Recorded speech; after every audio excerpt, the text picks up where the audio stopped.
Imports into America's largest port dropped 30% in the first week of May alone. Prices are going up, and some items are not being restocked. Tariffs of 30% on China, 10% on the rest of the world, on top of whatever was existing already. We have more CNN reporting to hop into on the Trump tariffs and the disaster they've been and the dangers they still pose. So if you can, take a second, leave us a like. It helps our video out, helps our channel out. We tremendously appreciate it. And let's get right into the discussion. Tariffs of 30% on China, 10% on the rest of the world, on top of whatever was existing already, is massive. It is extreme. And right now, the stock market is trading literally as if none of these tariffs exist, back to the way it traded before anything was even announced. But the reality of it is, of course, is prices are going up and some items are not being restocked. Within the past hour, we learned that imports into America's largest port dropped 30% in the first week of May alone. And the Port of Los Angeles says that the drop for all of May they expect will be a massive 25%. Just put that another way, maybe it hits home more strongly. That is a quarter of all imports into the largest port in America.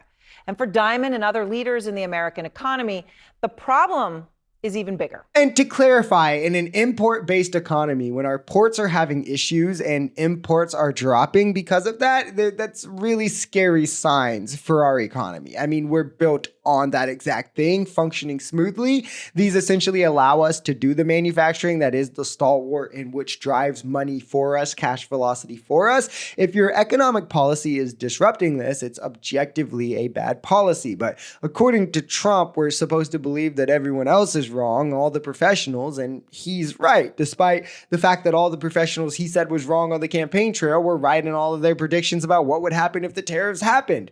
So far, so why would we stop now? While Trump has been nothing but wrong, but instead, let's ignore the consensus among economists of recession being more likely than it is not, some having it as high as 90%, Moody's downgrading our credit rating, consumer confidence plummeting, but because, well, Trump still says we'll be fine. Trump tells CEOs when he meets with them, and I've heard this from several of them, that he believes tariffs are going to solve America's debt problem and enable him to cut taxes, that all this money is going to pay for that from the tariffs. Even as they sit there and try to explain that tariffs are cutting demand for products because tariffs increase prices. So the complacency Diamond refers to is real. Or as one CEO told me today, it's a slow burn on tariffs until it isn't. That's when everyone experiences it. And then there is something even deeper than Trump's tariffs. So just take a look at the bond market today. The yield, or basically the interest rate as we experience on U.S. 10 and 30-year treasuries, which typically goes down in times of turmoil because when people are afraid, they buy the safest thing they think they can buy. That's U.S. debt. The more you buy, the less interest the U.S. has to pay on that debt. But right now, those interest rates are going up. The 30-year at one point traded above 5 percentage points, so 5% on a 30-year. The 10-year topped 4.5% during the day. And the debt that Americans pay on mortgages, on car loans, on credit cards, all of that is pegged off of those 30-year rates. So the rising interest rates there does trickle down to all of us. With Trump still genuinely attempting to blame Biden over 100 days into his own presidency, I do think he'll probably use that as an excuse for the entirety of his 4 years, while of course attempting to hang his hat on like these fake trade deals or something as the massive achievement he's done. Pretty much when the bond market is experiencing rising yields, it's a strong prediction of incoming inflation, a rise in interest rates. And when it happens rapidly, like we're seeing here, it shows a lack of confidence in consumers and monetary or fiscal policy, consumers or business investors, really. All of which, by the way, Trump said was the end of the world when Biden did it. And it made him a failure of a president. And it's why he needed replaced. And we're a third world country. But now that Trump's doing it, it's patriotic. Fiscal mismanagement and spending money that America does not have, spending it like drunken sailors, is, well, that's a bipartisan problem. But it really, if you're going to look at the 4 years of Biden, is much more of a Trump problem. In fact, Trump is the biggest driver of America's spending problem. When you look at presidential 4-year terms, Trump added $8.4 trillion to the debt in his first 4 years. That is nearly double what Biden added, and Scott Bessent is well aware of that. $4.7 trillion for Biden. Again, drunken sailors may all be bad actors, but blaming this on Biden is wrong, and it is important to state the facts.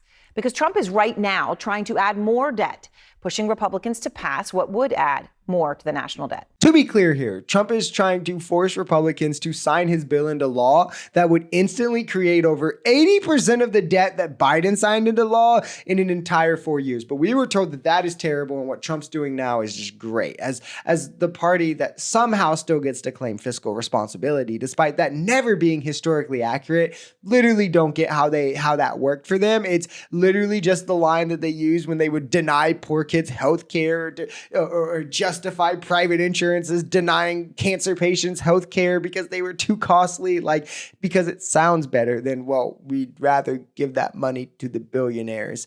I think if Trump has shown us anything this 120 days into his second administration, it's that he definitely doesn't hold half of the legislative chops that Biden did. Biden was able to bring this extremely divided Congress together for 7 major bills. Like 2 of those were bipartisan. And he definitely doesn't have the economic chops Biden did, where consistent threat of recession from the moment he took office, from before the moment he took office, Biden steered us out of that. Trump took us from a genuinely good place in our recovery to now on the borderline of recession. So like, if that's the guy they're saying has dementia, what does that say about Trump?